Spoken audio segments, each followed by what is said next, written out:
You are now tuned in to Go Time Dolphins with Charlie Touche and Kadeem Simmons, the Miami Dolphins podcast that's for the fans and by the fans. Gotta make them lose their mind when it's your time. And it's show time. Going all out when it's go time. I ain't wasting no time. Gotta make them lose their mind when it's show time.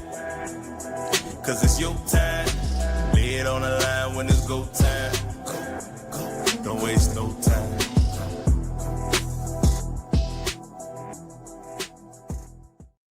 Don't waste no time. The Miami Dolphins are not wasting any time. They have essentially hired their new GM. To talk about all of that and more, as always, I'm joined by the host of Go Time Dolphins, Mr. Charlie Touche. Charlie, tell everyone what time it is. It's Go Time Dolphins, the Miami Dolphins podcast that goes not only across the pond, but across the world. I'm your boy, Charlie Touche. Got my co-host, Kadeem Simmons, with me. It's always for the fans and by the fans. Your favorite podcast, and official affiliates of Fanatics. You could be a fanatic of your favorite franchise. Kadeem, the Miami Dolphins wasted no time. Hiring Jon-Eric Sullivan, executive from the Green Bay Packers. You know, nothing goes smooth in Miami. You know what I'm saying? Your coach don't get fired on Black Monday. You know what I'm saying? It's not like a smooth transition. He gets fired on Black Thursday, on Great Thursday. You know what I'm saying? And then we say, yeah, we're definitely going to hire somebody by tomorrow, basically. Like, that's crazy. How you do that? Hey, I'm firing my coach and we got somebody by tomorrow. What do you make of the hire? Do you think the Miami Dolphins caught wind of something? Did Jon-Eric Sullivan say, hey, this is what I want, this is what I need? And from what I understand, Kadeem, for all the, the novice out there, and maybe you're not maybe you just like football and you just like to watch, and you don't know the behind the scenes. You might know the name Ben Johnson. Ben Johnson was the hottest hire of head coaches last season or this season. It has been said that Jon-Eric Sullivan is the Ben Johnson of GMs this cycle, whatever that means. So, Kadeem, what do you make of everything? We are live over on YouTube, so if you are in the stream, drop a hello, like the video. If you know any other Dolphin fans or NFL fans in general, share it with them. All the good stuff. What's up, LB? So what's up, fellas? And we'll get to your hat a bit later on.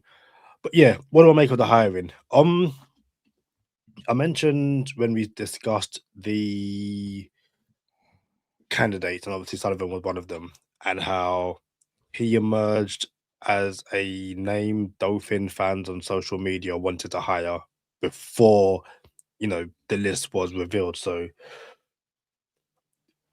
I guess he's a popular name on social media, which doesn't really mean much outside of he had some hype going into it. As for my own personal opinion, we mentioned this when we discussed GMs at the start of the week. I don't know what the guy is going to bring.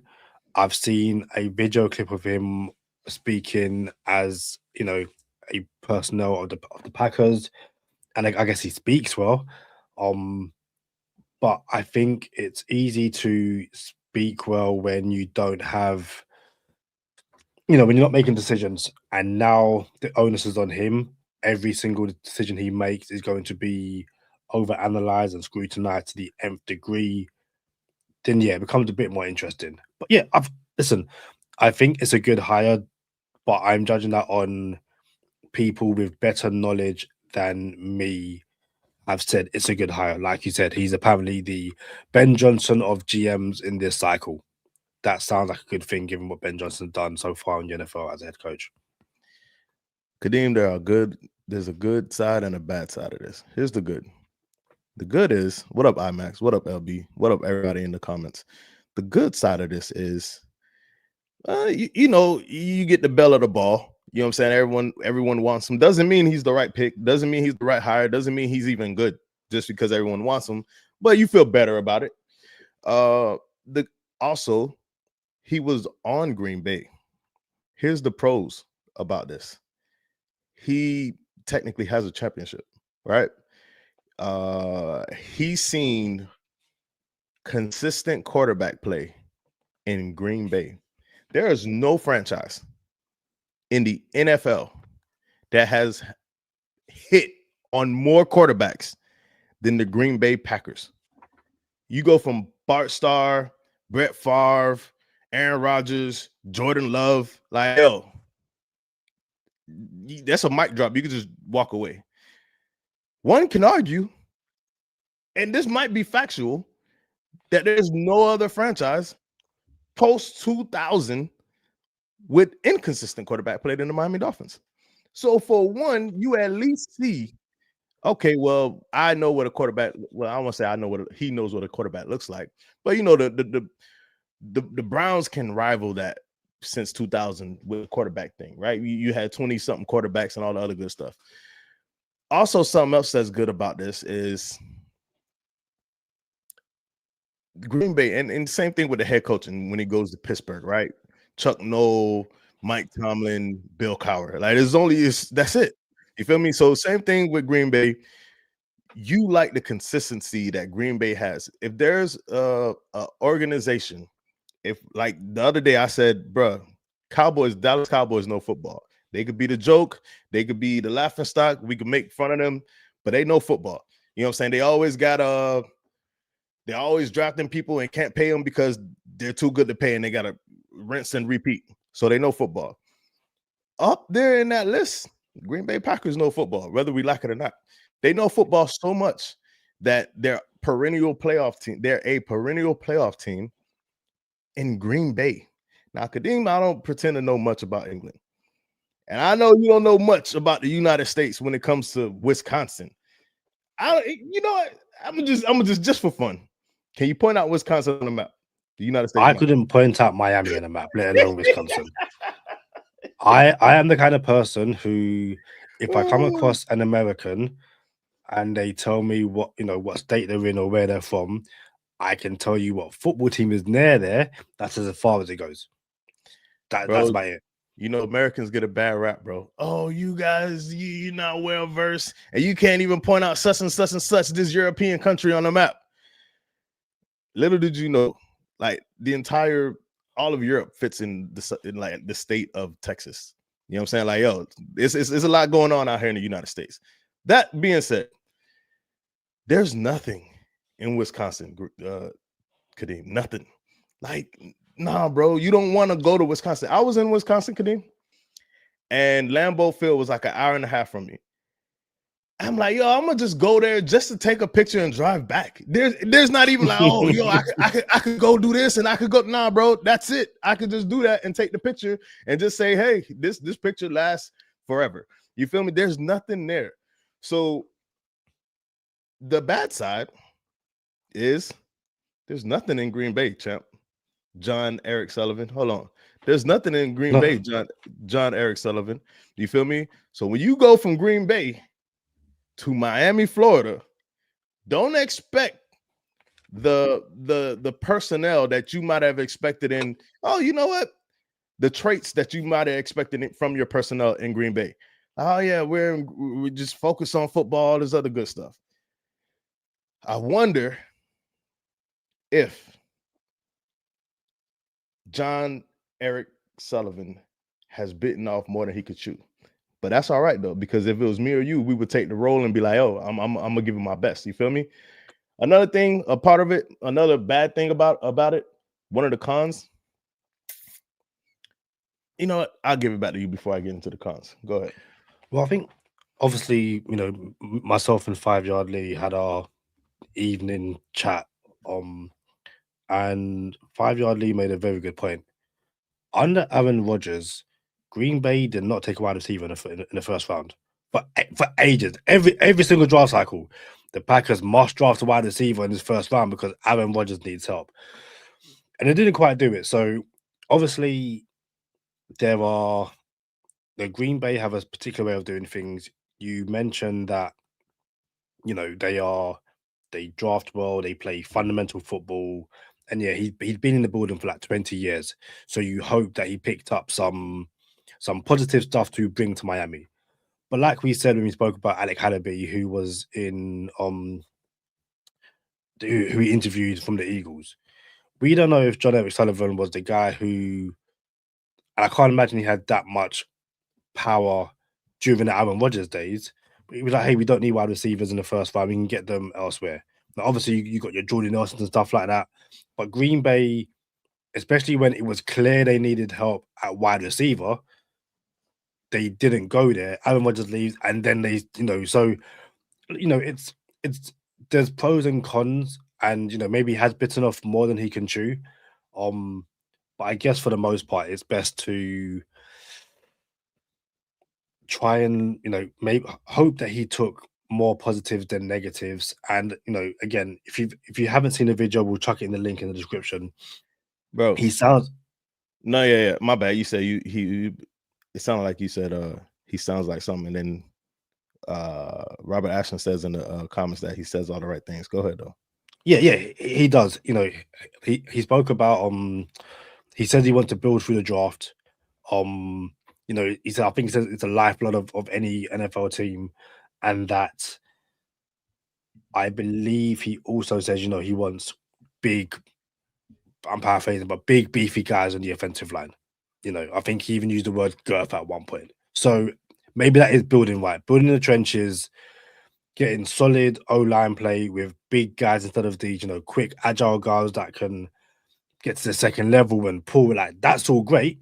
But if your fundamentals in pass and run blocking isn't good, it doesn't matter how quick you are. And yeah, so very quickly, Miami Sports says, I wonder what kind of players he's going to draft this April. So yeah, yeah. So the same way we can't give this man credit for drafting Jordan Love, right? Or the Micah Parsons trade is the same way we can't give him blame for him not drafting receivers in the first round. And to be fair, back to the cons that I was telling you about, I told you the pros about getting dude. And some of the cons is, you've been in the you've been in the front office since 2003. What took you so long? Like, why has everyone passed on you so long that now you getting your break, right? Or and that's not a shot. It's just facts. So another thing is, so he was a scout for about 7 years, from 2008 to 2015, then became director of scouting, then he became co-director of player personnel in 2018. All this is good. None of it means anything no more, because now you got a clean slate. You have a blank canvas. All that is dope. Everyone wants a blank canvas, a new opportunity. And about Robert Ashton said, you and Robert Ashton said he says all the right things. Sounds like he knows what he's talking about or whatever. When I got into corporate America and I became like a project manager, and I had to walk around with the laptop and send company emails and stuff, I realized something, bro. Well, I realized it before that, but it was magnified then. Everyone should sound like they know what they're talking about in an interview. You know what I'm saying? Or their first time in front of a camera, or their first time speaking who they're supposed to be speaking to. They got so much stuff that they're ready to say and wanted to say and how to say it. So much so, Kadeem, that I kind of like the person who doesn't know how to speak in front of the camera, because I'm just focused on football. I didn't say I was a wordsmith. You know what I'm saying? So power to you if you can do it. And if you can't, I won't judge you. Look at Nick Sirianni, Super Bowl champion. You know what I'm saying? So here we are. I'm not tripping. I'm cool with it. I guess we'll see, bro. I have some ideas. It's just, man, bro, like I felt it is so crazy, bro. I'm gonna hand it back over to you because I don't want to pivot from what I was gonna say. So if you got anything else to say, go ahead. No, shout out to Anthony Manzano. He said, I looked up his resume. Charlie, Jon-Eric Sullivan was basically the second in command as assistant general manager without having a title to Ron Wolf before Wolf retired. I believe where there's smoke, there's fire. With us getting this Green Bay Packers guy as a new GM, I think this means we're getting Matt LaFleur, Kadeem, and Charlie. And just on that very quickly, yeah, there is some rumors that if the Green Bay Packers lose this weekend, Matt LaFleur could be out there. Who knows? But yeah, I guess it's something we will see come Monday. All right. So Kadeem, I'm cool. Like I said, there's multiple ways to get it to a desired address.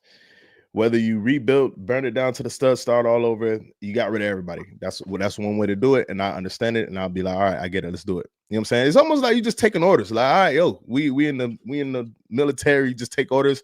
Oh, this is not what I would have did, but all right, I gotta follow the command. Let's do it. Right. So it's similar. I don't want to compare it to it, but I shouldn't have. But you know what I'm saying? It's like, all right, I understand how you got there. I also would understand keeping McDaniel after letting go of Greer. And I also would have understood let's see what McDaniel looks like with a new quarterback. I understand that as well. And I also understand I've never seen a quarterback fall off so fast like Tua has. So all things considered, I was already ready and bought in, Kadeem, to the idea of Mike McDaniel being able to draft Trinidad Chambers, bro. The same Trinidad Chambers that lost last night against my Miami Hurricanes. Shout out to the 2025-26 Miami Hurricanes for advancing to the national championship, bro. The same national championship that will be played in the Hard Rock Stadium. The first college football team to play in the college football playoff in a home national championship game, Kadeem, bro. Listen, we had people over. Bert was over the crib. Family was over the crib. Former co-workers came over the crib. Man, bro, it was a blast. I felt like we kept it too close, but we still ended up winning. And it tied them both together. Trinidad Chambers has been denied his medical red shirt for 6 years, and he's going to be in a draft. In my belief, he will be available at 11. You're not even going to have to bargain and move around and none of this other good stuff. He's going to be waiting for you right there. The biggest decision is going to be, do you draft him at 11 and reach, or do you take the chance of him coming back to you in the second round? That's what I believe. Now, if someone says, oh, he's a second, third, fourth rounder, yeah, I get it. But you're the Miami Dolphins. What are you going to do? You're going to you want to spend 5 first-round picks on somebody? You want to go pay this quarterback $60 million? Or do you want to just draft somebody around too early? I'm just saying, bro, we've been in this position for a long time. So that's what I got. I really thought Trinidad would have been perfect for Coach McDaniel. That is no longer the case. And here we are. Kadeem, shout out to the Miami Hurricanes, but go ahead.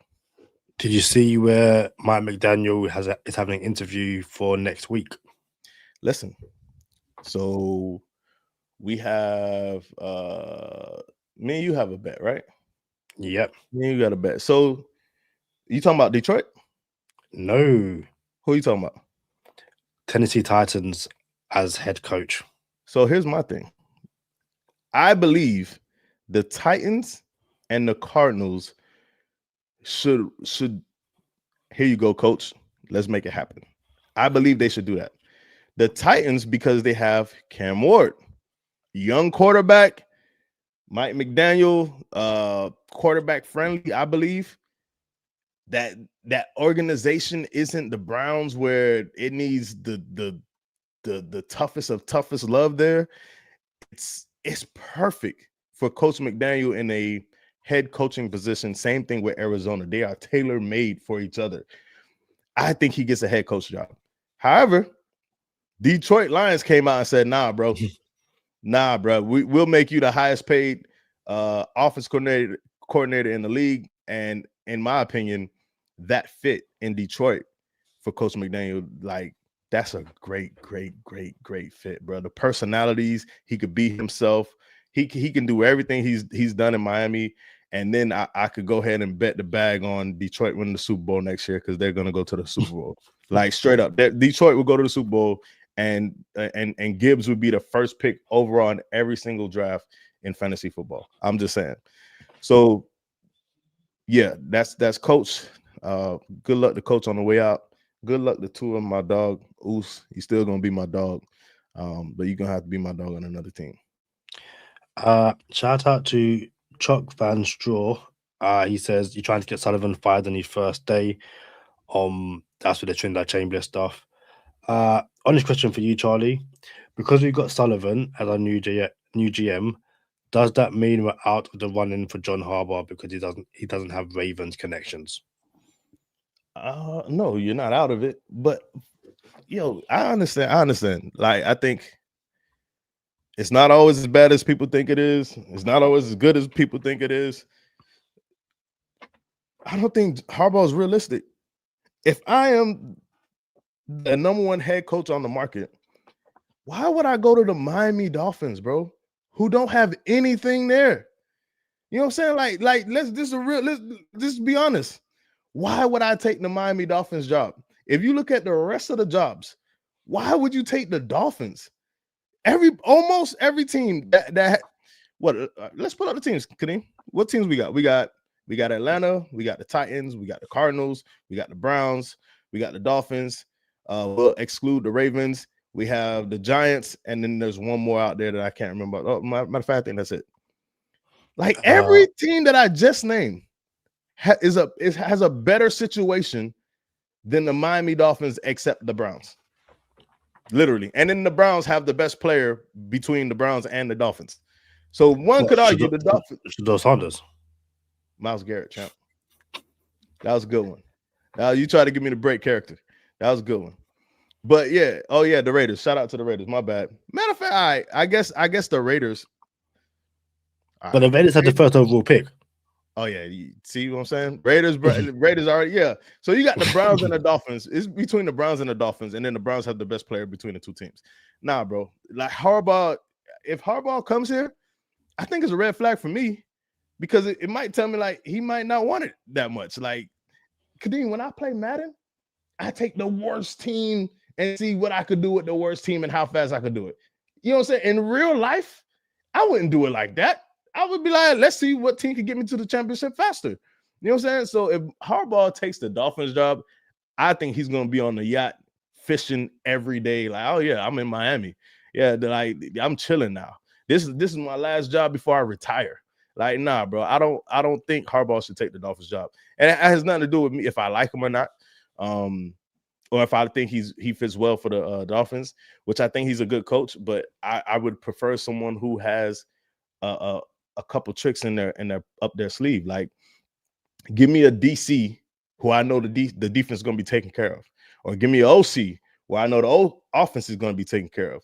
Harbaugh is just a CEO. He's a commander in chief, but he doesn't. Now I got to trust his hires. I got to trust his OC, and I got to trust his DC. I don't like that. But yeah, I think again, I'm on social media way too much. And so many Dolphin fans like go and get John Harbaugh at any cost and all that kind of stuff.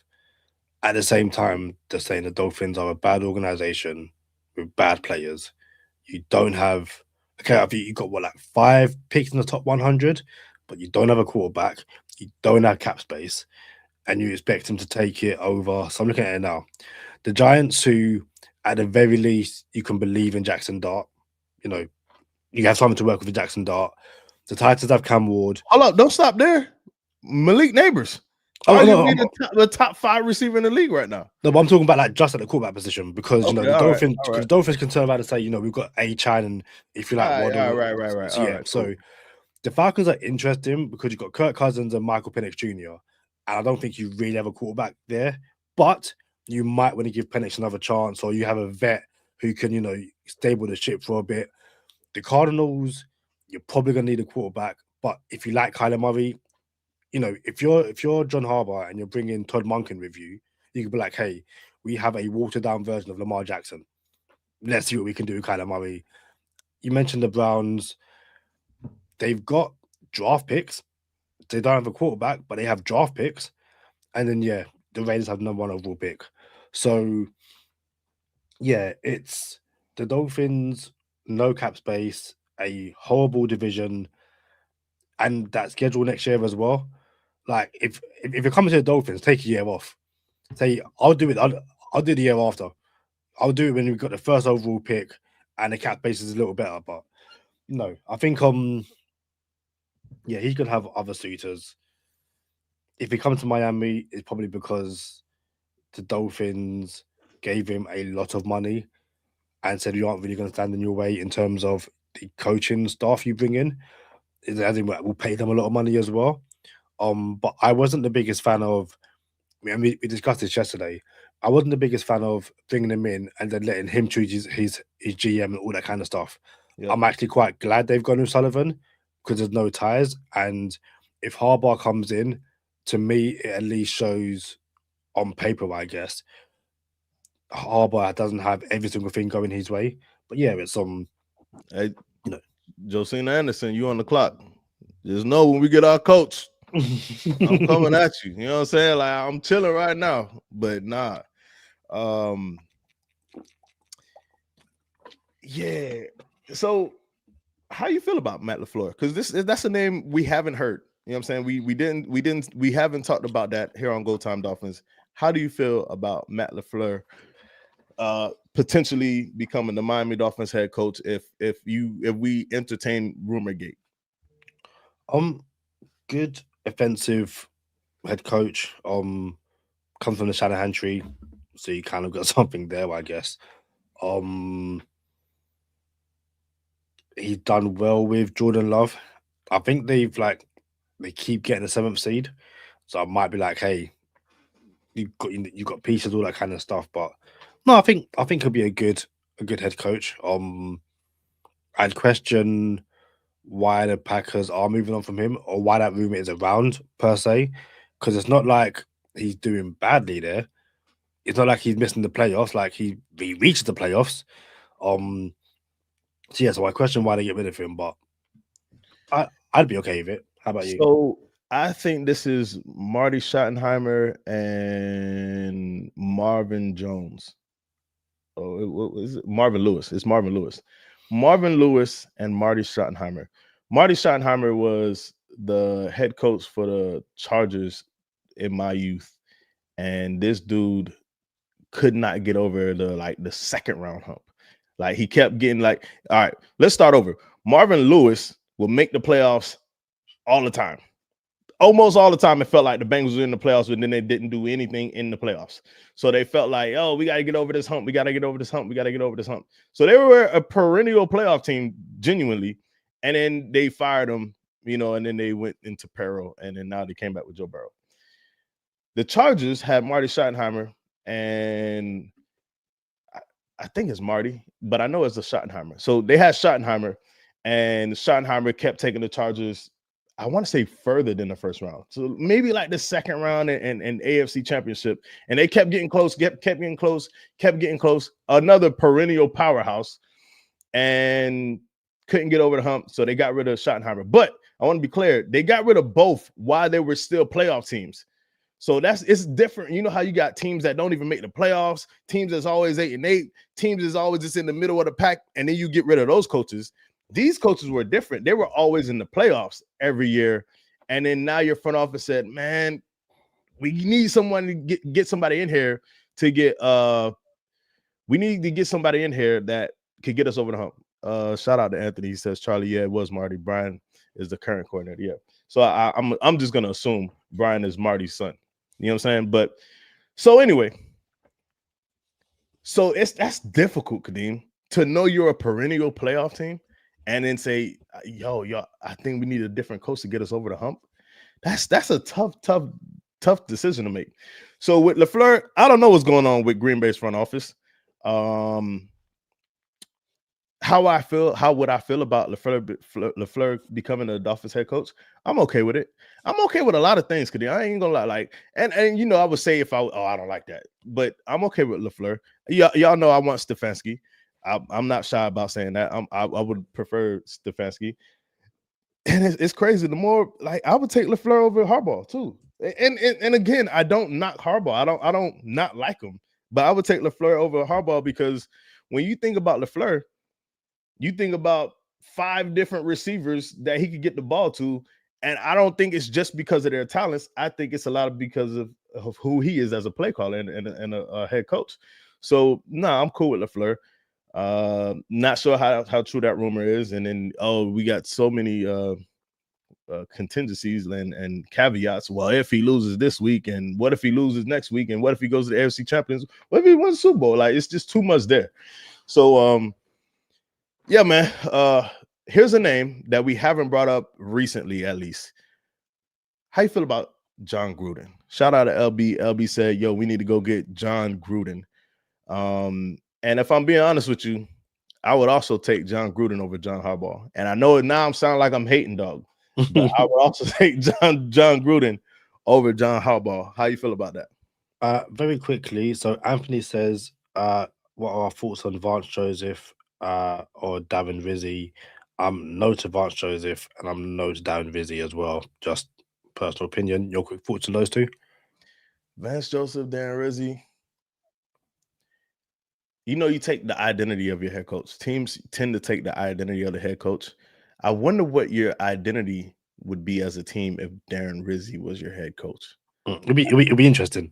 You know what I'm saying? But the thing is, I don't want to see it. I want someone else to do it. Like, if Rizzi was the head coach, bro, like, what would that mean? We would have a bunch of Johnny Manziels on our team or something? You know what I'm saying? Like, I don't know what that would look like. That would be Manziel and what's your incognitos and a whole bunch of just loose cannons on the team. Like, that's what it comes off. Not potentially bad, Darren Rizzi, what I'm saying, but your team usually takes on the identity of your head coach. And then Vance Joseph, I think he's a D coordinator, bro. You know what I'm saying? Like, I think he's just a D coordinator. I don't think he's a head coach. That's all I got for that. John Gruden. Yeah. I wouldn't mind it. He was last with, was it the Raiders with Mike Mayock? That was last. Yes. And I kind of feel sorry for him because the Mike Mayock not the word test, experiment. Marriage.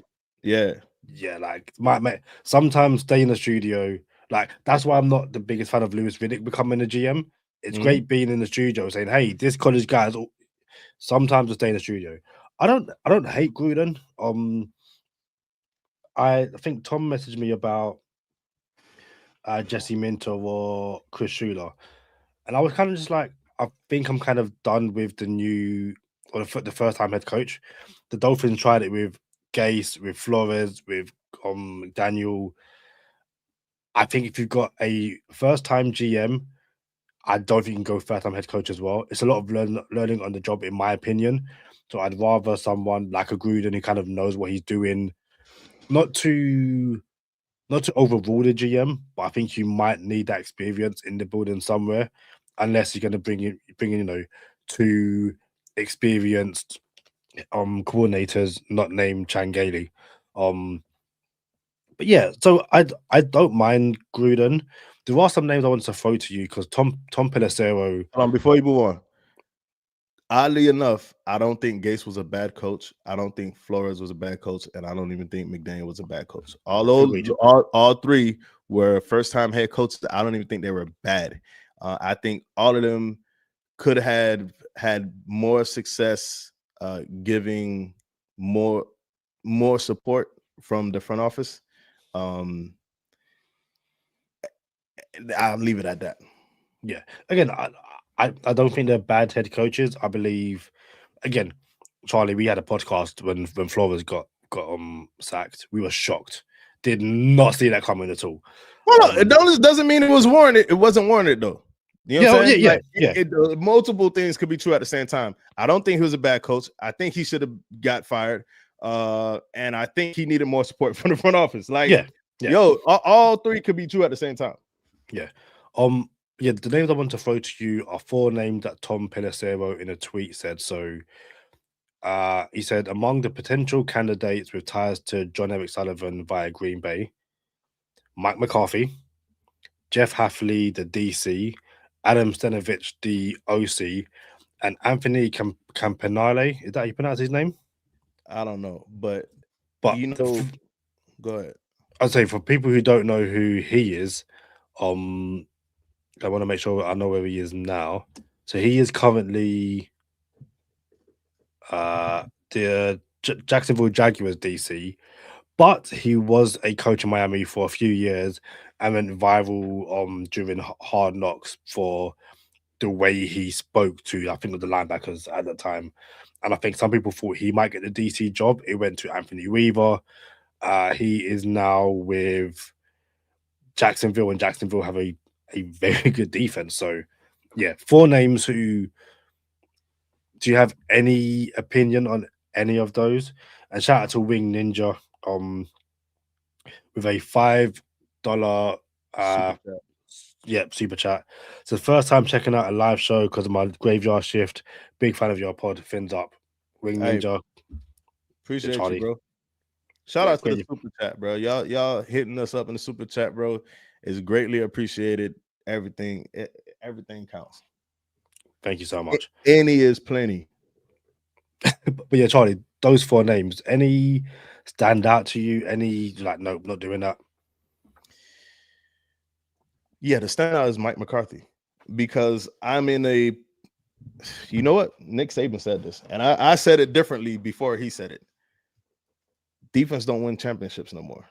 I know it sounds good, and I'm a defensive dude, and I would prefer to have the better defense on the team than my offense. I know all of that.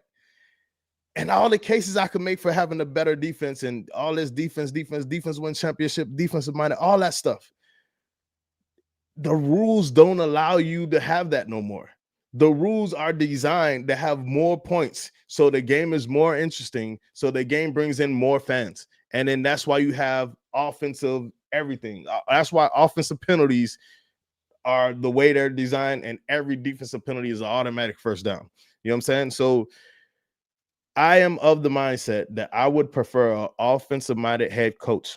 All right. Now, if I don't have an offensive-minded head coach, I would prefer to have a proven quarterback. That way, that quarterback does not need to depend on an offensive-minded coach. So if you go defensive-minded coach, if you go defensive-minded coach, you need a veteran quarterback. If you go offensive-minded coach, I think you're free to do whatever you want at quarterback. So I don't mind John McCarthy. Oh, Mike McCarthy. John McCarthy is a referee in the UFC and MMA ref. I don't mind McCarthy. I just wonder because I never seen McCarthy on a team that's going to be the worst team in the league that season. I've never seen it. We've never seen that. Does he have the patience to go through a rebuild, an overhaul? If McCarthy's the head coach, you could kiss Trinidad Chambers goodbye. I don't see that happening. I just don't see that happening. And on a personal level, like if I'm just sitting back, a lot of these coaches, Kadeem, some of them cannot operate in real life outside of football. Like they can't. Their life is so consumed with football that their family, their relationship with their family, and a lot of coaches, their relationships take a hit because they're so invested in football. And McCarthy said some things a couple years ago when he was dismissed from Green Bay in the interim before going to the Cowboys. I think he got I don't want to say he got arrested, but he got into something on I want to say a basketball court or a volleyball court with one of his children and a ref at school, like a high school or something. And it was just a super bad look. He was just being a parent. He's just being a dad. You feel me? And he turned out to be Mike McCarthy. You know what I'm saying? So I understand that. And then he had an interview and he started kind of getting choked up and kind of tearing up. Like, the family, the life at home wasn't really good because I always had to be there. Before, when you football, you're just like, I don't have to be home. I could go, leave. And it resonated, I felt that a lot. And I don't know who he is as a human being or as a person, but I know as a football coach, dude wants football, and I can appreciate that. So I don't mind Mike McCarthy. I would just hope like 7 years from now we don't hear some craziness about his personal life. You feel me? So from a football point, yeah, man, I'm cool with McCarthy. Also cool with LaFleur. Also cool with John Gruden. Obviously, all of them are offensive minded, but yeah. Todd Williams says, I miss Joe Robbie. Anthony says, out of those, I would like Mike McCarthy. I don't want another first-time head coach with no head coaching experience where he's going to have growing pains along with the team. Charlie, the only thing that hurts Mike McCarthy, it feels like he's out of touch in terms of his scheme because he feels very old school in that traditional West Coast Bill Walsh. Not the new West Coast offense that you're seeing with guys like Steve Sarkisian or Reed, where they mix in a raid and spread concept into their scheme. It's interesting because, yeah, Mike McCarthy, I guess, somewhat gives you the best of both worlds. In, like you said, you aren't going to have the worst team in the NFL if you've got Mike McCarthy as your head coach. He knows Sullivan. No, they've worked in the same building together. I don't think that should mean you get a job. Again, go and get the best guy. But the other names, Adam Stenovich, he's like I said, the Packers OC. Well, that's great, but you don't call plays there. So, like, you could run into a similar situation with Mike McDaniel, where he comes in, never called plays before. He said he did, but I don't think he did, bro. I don't think McDaniel called plays. Yeah. And ask Kyle Shanahan. That's your boy. Of course he's going to back you up to do the job. I don't think McDaniel called plays before, but it worked out. It worked out. He might call plays like a 7-on-7 scrimmage against another team in practice, but who knows? Anthony Campanale, I think it's a year too soon for him. I know he does have interviews. I think he has interviews, but I think staying in Jacksonville for another year, I think it's a year too soon for him. The interesting one is Jeff Hafley. So his background, he's been with quite a few teams in the NFL anyway. The Bucks Bucks assistant defensive backs coach in 2012, then promoted to defensive backs coach in 2013. Then he goes to Cleveland for a year in the same role. Then he goes to San Fran for 2 years in the same role. He then goes to Ohio State. He's a co-defensive coordinator and defensive back coach. Then he spends 3 years as head coach of Boston College before coming to Green Bay as their DC. And he's one who seems like he's got some buzz around his name in this coaching cycle. He's not old, he's not young, he's 46. I think he's probably, of those names, he's probably the one who I would be second after Mike McCarthy. The other two, I don't quite trust them. But yeah, like I said, no, if we have a first-time GM, I'm not looking to give him someone who, you're working on the job. And also, it's very easy I say it's easy. On paper, it sounds great, picking up guys who have been in Green Bay and then moving them over to Miami, that success is going to come. It doesn't work like that. And they're going to come to Miami and realize there was so much to fix and sort. And yeah, Green Bay are a institutional, you ask people who aren't even NFL fans to name some NFL teams, Packers are normally one of them because they just know of the Packers. As you mentioned earlier, to go from Brett Favre to Aaron Rodgers to Jordan Love, the Dolphins they don't have that. So yeah, give me someone who has, no offense to them, more contacts in the NFL and probably has a better chance of, at least in the short term, making Miami respectable again. All right. This is for the comments, and this is for you, Kadeem. Don't cheat. No cheating. We can't see everybody, so don't go in your phone trying to Google this. Just let's have some fun for a little bit. Everybody in the comments and Kadeem. All right. And I'm gonna set it up like this. I'm cool with a lot of coaches we mentioned today. I'm cool with John Gruden. I'm cool with LaFleur. I'm cool with McCarthy. I'm cool with Stefanski, who I want over all of them. I'm not cool with Sarkisian. Not cool with Vance Joseph. I'm also cool with first time GM. I'm also cool with a first time head coach. I'm okay with a first time GM and a first time head coach. I'm also okay with that. And here's why. I understand all of these things. All of this comes with you don't know what's going to happen. And there's no guarantee of none of this. So, you know what I'm saying? And I get that. So there is a first time head coach, Kadeem, that paired with a first time GM. And that tandem or that duo is one of the best duos in the league right now. And they started together first time. Can you tell me who it is? That question is for you and everyone in the comments. Don't look in the comments, Kadeem. What duo was a first-time head coach with a first-time GM and has one of the best teams in the league right now? My immediate reaction when you said that was to go LA Rams. McVay obviously was a first-time head coach, but I don't know who he's. Les Snead is the GM out there, isn't it? I think Les Snead was a head coach before McVay. I could be wrong. We'll look that up, but that's not who I'm talking about. Snead was a head coach before.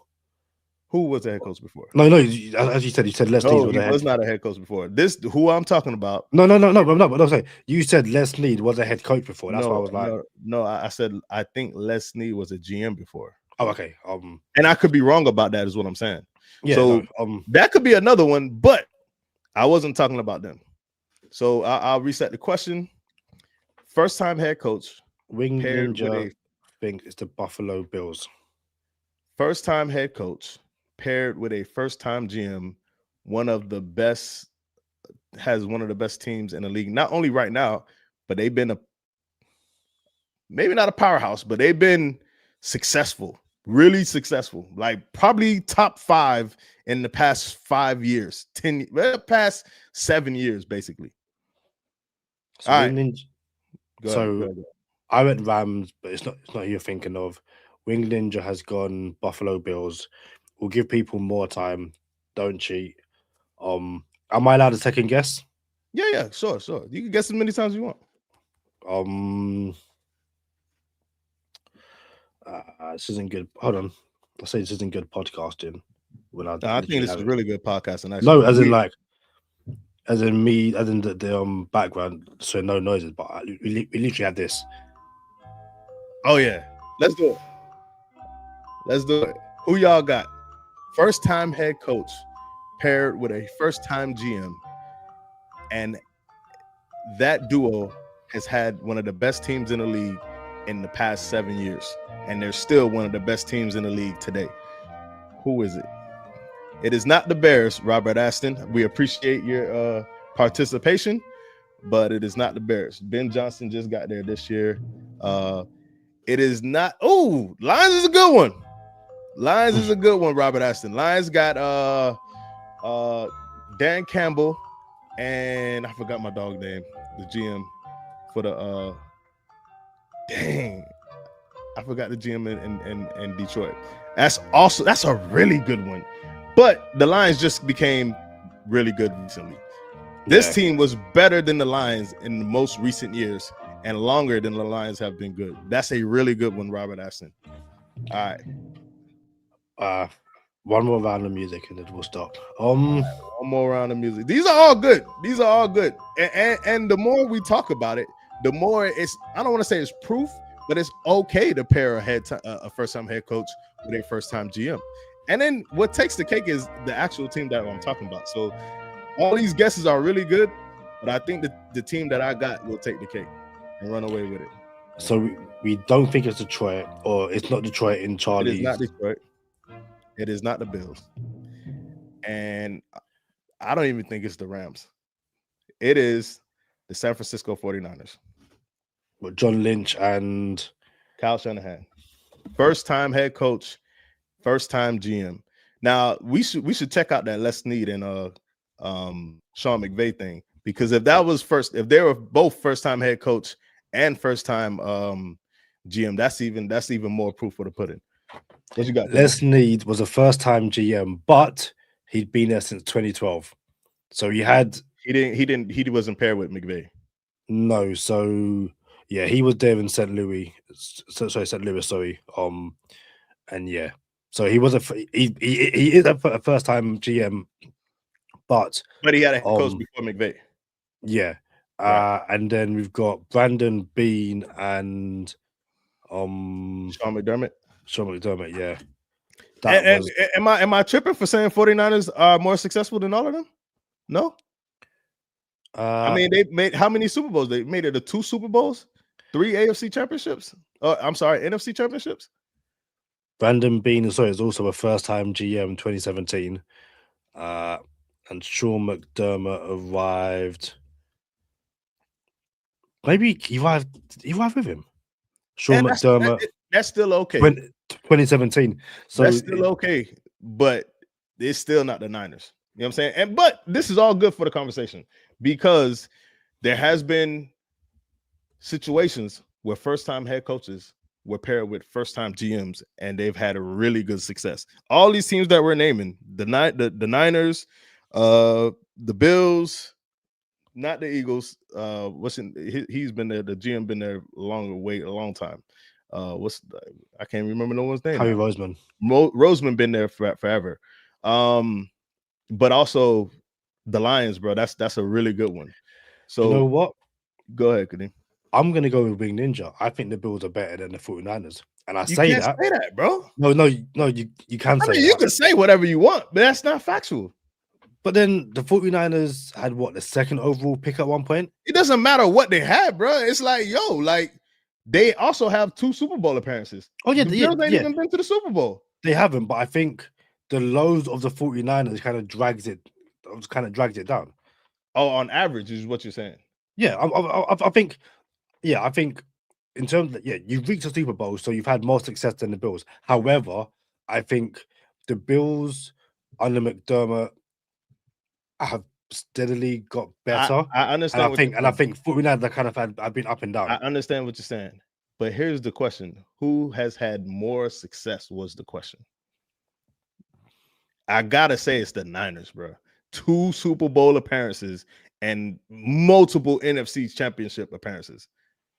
Like the Bills, how many AFC championships did the Bills make it to with McDermott? 1, I believe. I'm just saying. And last but not least, I'll leave it here. The 49ers is a bad pass away from Jimmy Garoppolo of being a Super Bowl champion. Like literally 1 bad pass away from Jimmy Garoppolo. And the fact that they did it with Jimmy Garoppolo I gotta take my hat off for that, y'all boys. Y'all did that with Jimmy G. That's crazy. That's crazy. Can you imagine Zach Wilson being taken to the Super Bowl and then coming up a pass short? That's what they did with Jimmy Garoppolo. They took trash and made it treasure, bro. Honestly,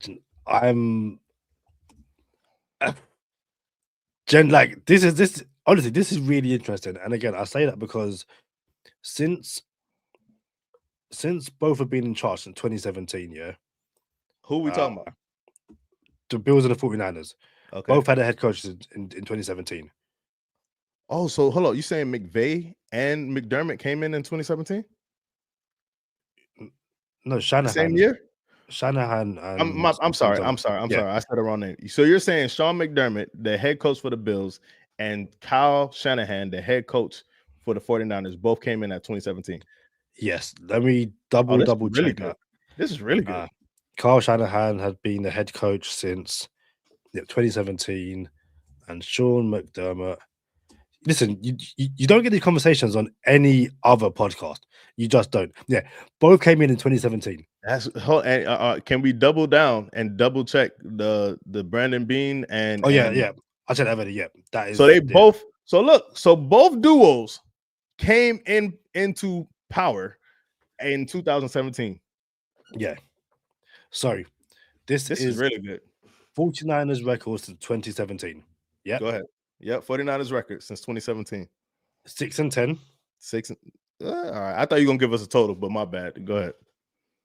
Nah, I know. I thought we were ESPN. We had a bigger production or something. But my bad. Actually, you know what? Sean McDermott is 98-50. in the regular season, 7-7 postseason with Hold a on, I'm total sorry. of. Reset. Let's start over. What's going on now? So I have the overall wins and losses for Okay. the coaches. Go ahead. Sean McDermott in the regular season 98-50, Mhm. in the postseason 7-7 for a total of 105-57. Carl Shanahan in that same time, 82-67, but 8-4 in the postseason for a total of 90-71. Can we add the accolades? 2 Super Bowl appearances? Yeah, and yeah, 2 Super Bowl appearances as well. Okay. All right. And I don't how many NFC championship appearances? 1, 2, 3, 4. All right. Here's the So question. let me go Here's back the to what I was. No. Let me go back to this. So he arrives. They go 6-10, then 4-12, then 13-3, and they lose the Super Bowl to their Chiefs. Mhm. Then they go 6-10, then they go 10-7. They lose the NFC Championship to the Rams. Then they go 13-4, lose the NFC Championship to the Eagles. Then they go 12-5, lose the Super Bowl to the Chiefs in overtime. Then they go 6-11, and they go 12-5 this year. Buffalo, on the other hand, they go 9-7, 6-10. So 9-7 first year, lose to the Jags in the wild card, 10-3, insane. Then they go 6-10. Then they go 10-6, lose the wild card to the Texans in overtime. Then they go 13-3, lose the AFC Championship to the Chiefs. Then they go 11-6, lose divisional playoffs to the Chiefs. Then they go 13-3, divisional playoffs to the Bengals. 11-6, divisional playoffs to the Chiefs. 13-4, AFC Championship to the Chiefs, and then the 12-5. So 2, just to be fair, 2 AFC championship appearances. Yep. All right. So in totality, the new question is, would you rather be the coach and GM that has 2 AFC championship appearances and what was that, 12 more wins? Or would you rather be the GM with 12 less wins, but 4 NFC championship appearances and 2 or 3 Super Bowl appearances? That's a lot, Kadeem. So you said 12 more wins. Is that in total or in the regular season? Yeah. Well, I thought it was regular season. Regular season, McDermott has 98 and Shanahan has 82. So yeah, but it's close. Yeah. All right. Yeah. I only heard it once. I was No. It's close. So 16 less. Would you rather be the team, or would you rather be the duo with 16 less wins, but 3 Super Bowl appearances and 4 NFC championship appearances, or would you rather be the team that's clearly a powerhouse in the Buffalo Bills every single year with 16 more wins, but only 2 AFC championship appearances, no Super Bowl appearance? Bro, come on, Kaneem. What's your answer to this? Is it still the Bills? You still think the Bills have more success? I'm gonna go, yeah. No, listen. I'm one is 2 Super Bowl appearances. Don't give them a third. Like, don't give them that third. They've only had 2. All right, my bad. I thought it was 3. So 2 Super Bowl appearances, 4 NFC championship appearances. Yeah. For the record. I think Shanahan. But still, Kadeem, they doubled the championship appearances. Yeah. In 4. And both teams have 0 rings. Kadeem, both teams have listen. Kadeem, both teams have 0 rings. They've reached the promised land more, but 0 wins. But also the Bills have been more consistent. Want to hear something funny? No, the closest Sean McDermott has been to getting himself fired was comparing 9/11 to football. Carl Shanahan and some of these records is going to get him fired at some point. Y'all want to hear something funny?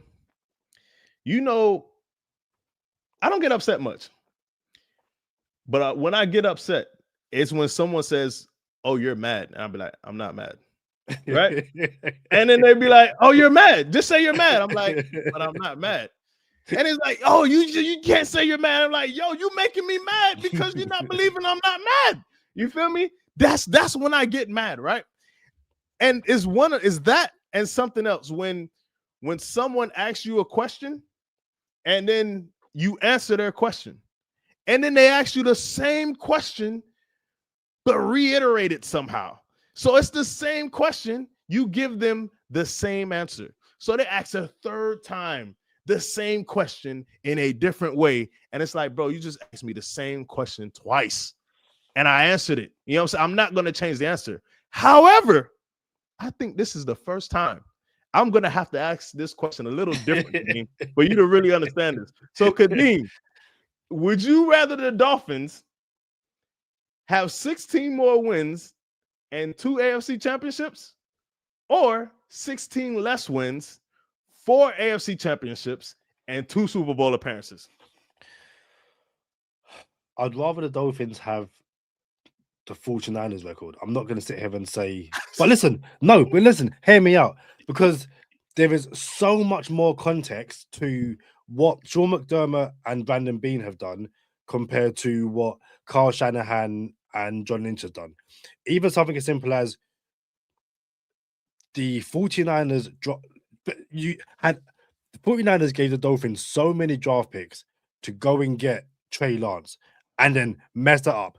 That could get you fired. You kind of proved my point right now. I mean, not really, because go ahead. No, listen, the 49ers, they missed on Trey Lance, which again, like I said, could get you fired. They've had inconsistent seasons, and they play in the NFC, which is easier than Buffalo having the AFC. Sean McDermott found his quarterback, and you can argue, how far Josh Allen can take him and all that kind of stuff.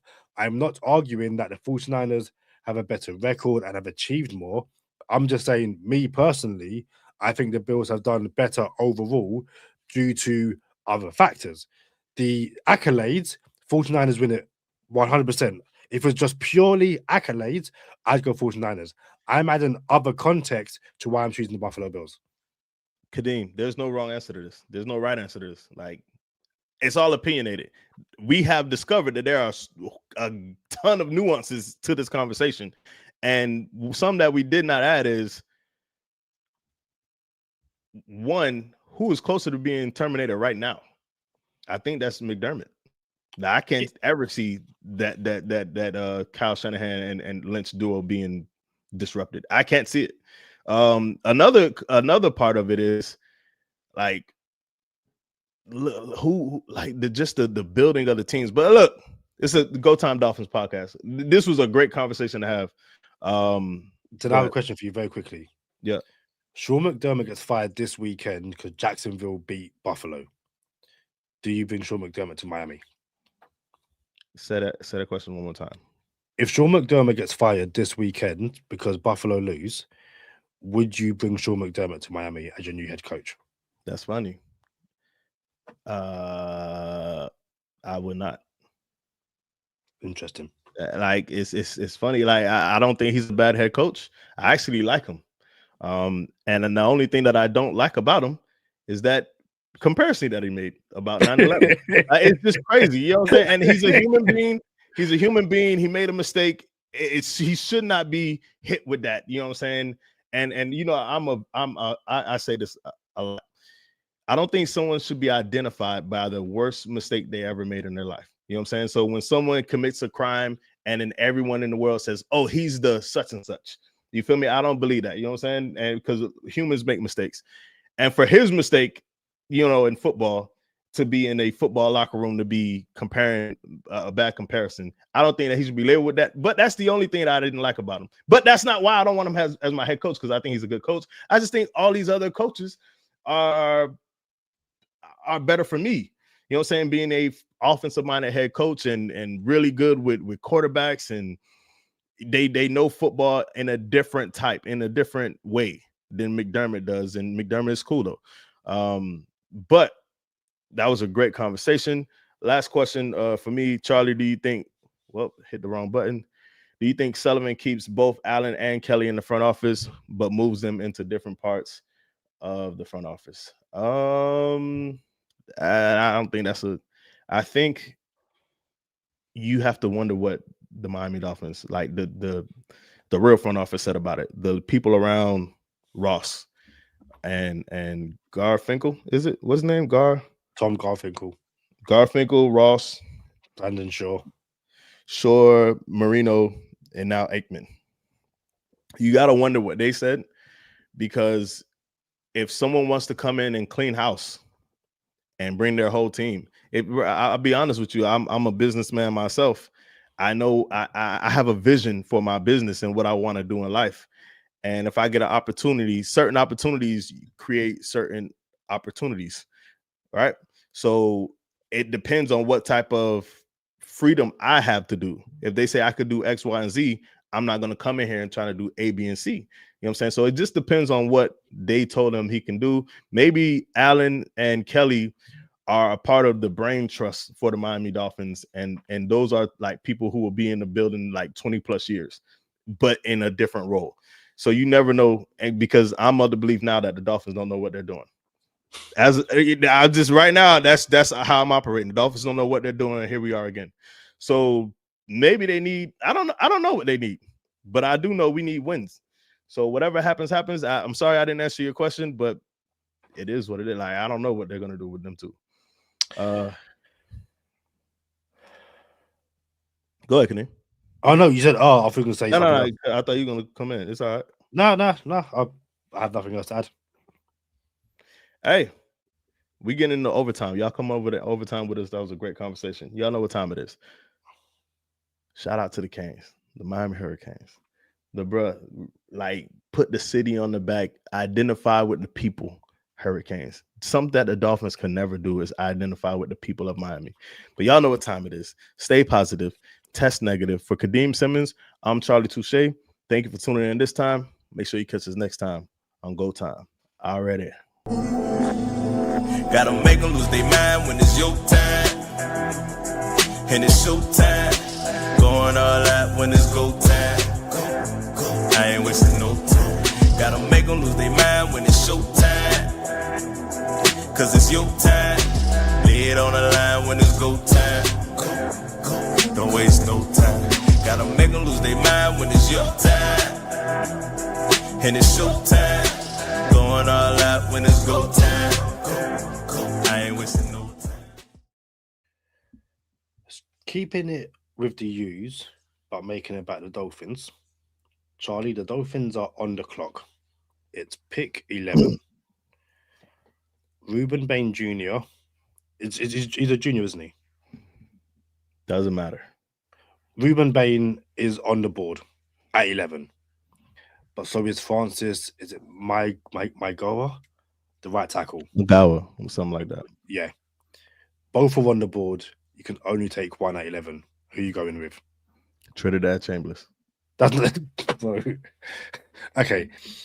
I know you get angry when people ask the same question again, but say it differently. Nah, this is different. No, it's not. It's not. It's not. No. Right, let's try it again. Right. The Dolphins are on the clock. It's pick 11. Mm-hmm. You had to pick one of these two players, one or two. Yeah. The Miami Hurricanes starting right tackle. Yeah. Or the Miami Hurricanes defensive end. Who do you pick? Did Trinidad Chambers get drafted before them? Yeah, he went second overall to the Jets. All right. Jets would not do that. But okay, I'll play along. I'm going right tackle. Just to play the game. But there's options. Moving back, trading back, getting ready for the 2027 draft, building the foundation the right way, trying to accumulate more draft picks, and not just moving out of the first round, just moving back to accumulate more draft picks, because you're gonna have so many holes. And I'll be completely transparent, completely honest. The reason why I want Trinidad Chambers, bro, is because you can sit him the entire. You could Patrick Mahomes this dude and not let him play a game. Still rebuild your team properly and have all the picks that you try to accumulate and assets you accumulated for the 2027 draft. And you still have Trinidad Chambers. Thing is, you don't have to go quarterback because you got Trinidad. And now when you play Trinidad in 2027, with the idea that Arch Manning didn't come out, you still have a ton of assets to assess Trinidad with, and then go after Arch Manning if you can, bro. I do not want to live in a world ever again where the Dolphins don't have a quarterback, bro. Like whether it's trading 5 first-round picks to get someone who is proven, I will do it. Whether it's trading the franchise and tipping it upside down for 2 years because I know I have a quarterback, I will do it. I do not want to live in the world where the Dolphins do not have a quarterback, bro. That is, we just did 20 years of that. I'm not doing it again. Yeah, I would also go the right tackle. You spoke about building things the right way. I think you get the right tackle. But your accent just sounded like you were from Birmingham, and I know you don't like that because I know you don't like the Birmingham accent, bro. You just sounded like you was from Birmingham, bro. You ain't sound like a Londoner just now. I think I have so much close family in Birmingham. I think the Brum accent is the worst accent in the UK. Anyone who has a Brum accent, I'm really, really sorry. I can't take you seriously. You could tell me the most devastating news. I want to laugh in your face because you just sound funny. I'm really sorry. But yeah, if you take the right tackle, you've got your bookends for the next 10 years and him and Patrick Paul. You move Jonah to right guard because the left guard experiment has not worked. You've got Aaron Brewer at center. You plan to go find a left guard. I love doing mock drafts with you because they're fun, but I think this year is going to be quite interesting as well because there are so many different ways you can go with what the Dolphins could do because they have so many holes. Bro, Tuesday's 24. Everyone, for those who don't know, I put out a 24. Oh, go ahead. Is Sullivan going to be? We know Chris Gray watches the show because he picked from Touche's 24. Yeah, is Sullivan going to do the same?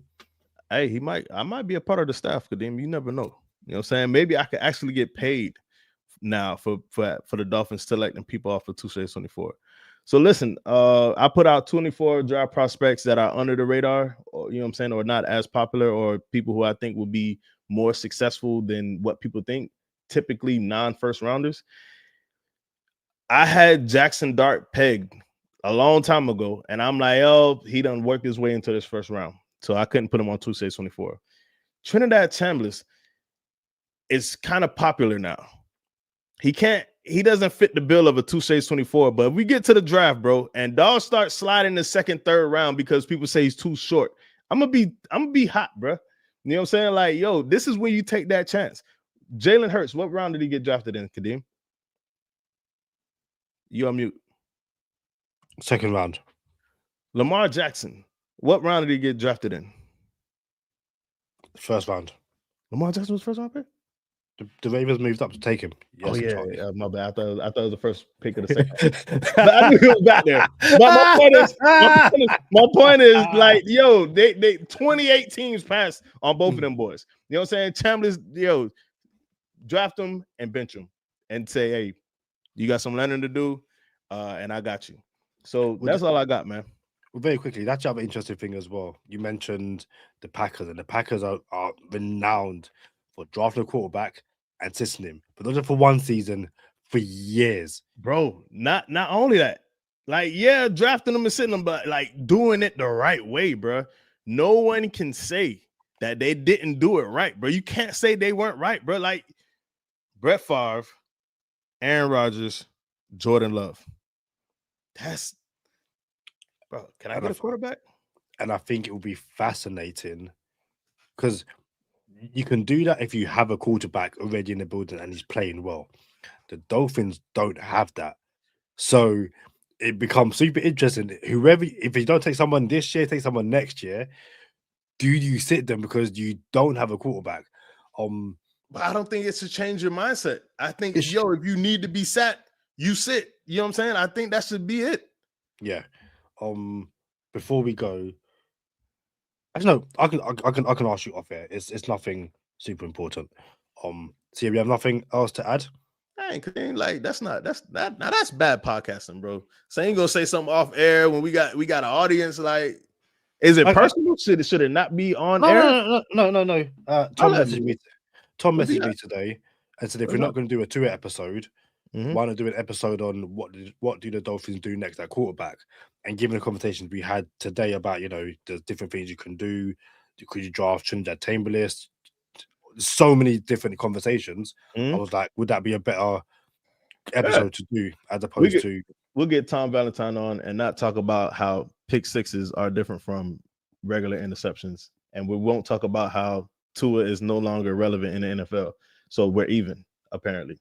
But yeah, he can come on. We'll talk about what the Dolphins should do at quarterback next. Guys, thank you for joining us at Wing Ninja. Thank you so much for the super chat. Also shout out to Sam, our newest patron. He joined last week. So if you want to continue, it's January, a whole different reason, but if you're feeling generous and want to support us even more, we do have a Patreon /Go Time Dolphins. But until the next time, we shall see you soon. Peace.